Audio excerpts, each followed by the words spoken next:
నీ రాజు కదా, చదవడం మాట.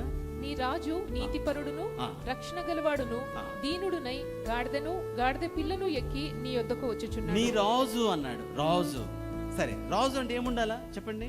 రాజు అంటే రాజ్యం ఉండాలి, సైన్యం ఉండాలి, ఆయుధాలు ఉండాలి, దేశానికి జెండా ఫ్లాగ్ ఉండాలి, తర్వాత సింబల్ ఉండాలి, ఇదంతా ఉండాలి రాజ్యం.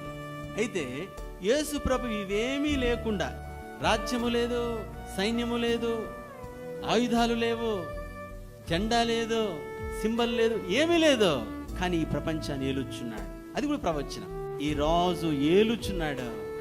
రాజ్యాలు కలిగి ఉన్నారు, సైన్యాలు కలిగి ఉన్నారు, అలానే ఆయుధాలు కలిగి ఉన్నారు, మంది మార్బలాలు కలిగి ఉన్నారు, కానీ వాళ్ళ రాజ్యాలు సామాన్యమే, అంతరించిపోయే రాజ్యాలు. ఒకరోజు అది ఆగిపోయే రాజ్యాలు, అంతము లేని రాజ్యం ఏలుచున్నాడు. ఈ రాజు బూదిగంతమని ఏలుచున్నాడు.